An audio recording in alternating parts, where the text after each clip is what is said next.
ప్రపంచంలో ఆయుధ లాబీ అనేటువంటిది America. America ఆయుధ లాబీకి కావాల్సిన ఏంటి? ఎక్కడొక్కడ యుద్ధాలు జరగాలి.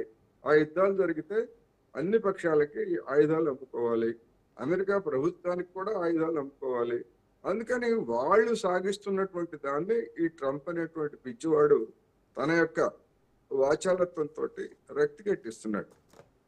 అందుకని ఇతను వాచాలత్వం ఒకటి, కానీ అసలు వెనకాల ఉన్నటువంటి అమెరికన్ కార్పొరేట్ ల్యాబ్ వాళ్ళు చేయిస్తున్నటువంటి ఈ కార్యక్రమాలన్నీ కూడా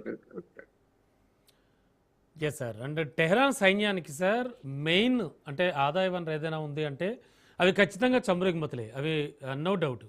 అయితే వీటిని పూర్తిగా అడ్డుకోవడమే ట్రంప్ యొక్క టార్గెట్ అనుకోవచ్చా? అందుకే ఇరాన్తో బిజినెస్ చేసేటువంటి కంట్రీస్పై ఆయన కన్ను వేసి ఇలాంటి చర్యలకు పాల్పడుతున్నాడు అనుకోవాలంటారా?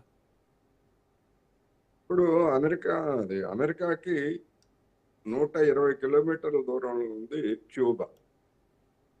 క్యూబాని పూర్తిగా దిగ్బంధనం చేసేసాడు కదా అమెరికాలో ఏ పార్టీ అధికారంలో ఉన్నా, డెమోక్రాట్లు అయినా రిపబ్లిక్ అయినా కానీ క్యూబాకి ఏ మాత్రం కూడా బయట నుంచి సాయం అందకుండా, అదంతా సాంకేతిక పరిజ్ఞానం అందకుండా, చమురు అందకుండా అనేకమైనటువంటి దిగ్బంధనాలని గడిచినటువంటి 60 సంవత్సరాలుగా చేస్తూ ఉంటాయి. కానీ మరి ఆ క్యూబా ఏమన్నా తగ్గిందా? అవసరమైతే ట్రాక్టర్లు నడపడానికి డీజిల్ లేకపోతే పెట్రోల్ లేకపోతే మళ్ళీ గుర్రాలతోటి వ్యవసాయం చేసుకున్నారు వాళ్ళు. మళ్ళా పాత రోజులకి వెళ్ళినటువంటి పరిస్థితి చూసాం. అందుకని ఆ విధంగా ఆత్మ గౌరవం, దేశం కోసం అనేటువంటి జాతీయ భావం అనేటువంటిది దేశాల్లో ఉన్నప్పుడు ఇలాంటి ఎన్ని దిగ్బంధనాలు చేసినా ఏం చేసినా చలవు. ఇప్పుడు ఇరాన్లో అదే విధమైనటువంటి జాతీయ పరిస్థితి, జాతీయ భావం అనేటువంటిది అక్కడ నెలకొంది. అందుకని ఇరాన్లో ఉన్నటువంటి చమురుని ఆక్రమించుకోవడంతో పాటు ఇరాన్ని కనుక దెబ్బతీసేట్లయితే పశ్చిమాసియా, అదేవిధంగా మధ్యప్రాచ్య ప్రాంతంలో తనకు ఎదురు లేదు అని ప్రపంచానికి సందేశం ఇవ్వడానికి అమెరికా ఎప్పటి నుంచో కొన్ని దశాబ్దాలుగా ప్రయత్నిస్తూ ఉంది. దాన్ని ఇరాన్ రకరకాల రూపంలో అడ్డుకుంటా ఉంది. ఇప్పుడు జరుగుతున్నటువంటి కూడా అదే అసలైనటువంటి ఈ అమెరికా పంతం అదే. అందుకనే ఇప్పుడు అమెరికా దానికి వ్యతిరేకంగా ఇవాళ చైనా కావచ్చు, లేకపోతే రష్యా కావచ్చు, ఇవన్నీ కూడా ఎందుకని ఇరాన్ వెనకాల ఎందుకని ఉన్నాయి? ఇరాన్ అమెరికా ఆయుధాలని లేకపోతే అమెరికా విమానాలని ఓడల మీద దాడులు చేయడానికి కారణం ఏమిటి? దాని దగ్గర ఉన్నటువంటి ఆధునిక పరిజ్ఞానం ఎంత అని చూసుకుంటే, మీడియాలో వచ్చినటువంటి వార్తలు, పెంటగన్ చెప్పినటువంటి విషయాలు ఇవన్నీ చూసినప్పుడు రష్యా, చైనాలు తమ ఉపగ్రహాల ద్వారా సేకరించినటువంటి సమాచారాన్ని ఇరాన్కి అందజేస్తున్నాయి. అందుకనే వాటిని విశ్లేషించుకొని గురి చూసి అమెరికాను దెబ్బతీయగలుగుతున్నాయి.